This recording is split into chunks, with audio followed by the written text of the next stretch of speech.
we can definitely start talking about kind of how the project has progressed. It seems like it's gone from the very, very beginning, like big ideas about, you know, suspension and things, and to kind of being more practical, you know, and I always forget about all the little stuff, like dancers, you know, not being able to participate, and then they're taking up more. Definitely. Creating something and putting it together. Just the logistical things you're thinking, even just of people being there, and obviously issues come up and people can't be there, or say somebody needed to drop out. And then the door. Not being able to get in. Now we're locked out of the rehearsal space. So we were down two dancers, and locked out. But we still had rehearsal. So at least it was sunny. At least it was sunny. Yes, sunny, yes, at least not raining. To what we will be performing in when we go to outdoor places. Definitely. So I think it was kind of like a blessing in disguise almost, because I don't know, maybe it's just something we weren't very focused on. So it's more like like creating in a studio space, and you know, like a safe kind of enclosed environment, like in privacy, basically, and then something about taking the creative process outside. It seems a little different. I don't know. Did that change anything? So working. It was just open space on the surface of the floor, really. Yeah. So what kind of adjustments did you have to make? Keep your shoes on. Not throw yourself on the floor, really. Be a bit more careful. Just be aware of the space. And you had to walk around the space, didn't you? Just so to get used to it. Where the walls were. But this is quite an enclosed space as well, so I think that, for me, felt like it had a negative thing as well, because I think a lot of the spaces that we hope to work in are going to be bigger, so there will be more sense of, if we want to do a walk from one side to the other, we really can do a walk from one. Otherwise here you sort of feel like you're doing a half-hearted walk, so then you don't want to bang into the wall. So that to me just felt a little bit inclusive for what we were sort of working on in the studio. Obviously if we knew this was going to be our performance space, then it would be worked around this space, but I think most spaces we have are generally bigger than this. More expensive. I don't know, this is just an idea that I had like just now, but what do you guys think of maybe taking the creative process outside of the studio? So maybe next rehearsal we can be a little further out, where there's a possibility of someone seeing us, and working in a larger space. Like, I mean, there's a parking lot, and I know walking over here, I found some pretty open spaces. Oh, okay. Even the likes of, as long as we're not, you know, dancing into traffic. Yeah. I suppose there's even the likes of Botanic. Yeah, go to Botanic Gardens instead. Or even that little park opposite the Crescent. Something. I don't know, what do you think?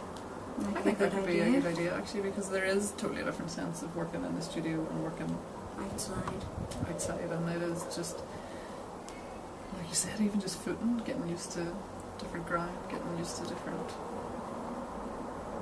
I suppose the soundscape around you, and the fact that there may be people watching as well. It's rehearsing that can only be a good thing. Yeah, I wonder if that would make our rehearsals more focused or less focused, or I don't know. I think maybe I would feel a little self-conscious, you know, about the way, even just learning something, you know, the way that maybe I was positioned or aligned, or almost adding in the performance element to the creative process. In terms of whether it would focus them or not. So then there's a question of whether this rehearsal is no longer a rehearsal. Oh yeah, and it's just is it an actual performance now? When does a performance begin and end, and when is there a difference between a rehearsal and a performance? Like you know, when somebody would come in to a rehearsal and, you know, watch a run through or something, is it then a performance or is it still a rehearsal? That is those grey areas. I don't think there's a probably ballet dancer. Yeah. I think it just depends on what you're working on as well. If you've got something, create it. And if not, you know, work on it. Or work towards that aim that you're wanting to get to. I suppose in a sense it ties in with the ideas for the piece in the first place, which was the girl that you had talked to said she felt like everything she did was a public performance. So in a sense, whether it's created or whether it's just experimental, it's a performance if it's done in public. Is Tara going to be there on the day? I don't know, she might. Or she might not. How do you think she's going to feel about you performing? Oh, she'll be fine. Do you ever notice that she gets different, like she's a little more... She likes to watch. Yeah? Yeah, she's a dog that I've never had who likes to watch things going on in the space. And if she can't, she gives out a whine or she'll be restless. It's quite funny. Where Gibson would have been, I don't give a shit. I'll just lie here and... I suppose it'll be different because she's used to seeing you perform in a studio. Yeah. While she wouldn't be used to seeing you perform out amongst other people, so I wonder how she'll Be fine. respond.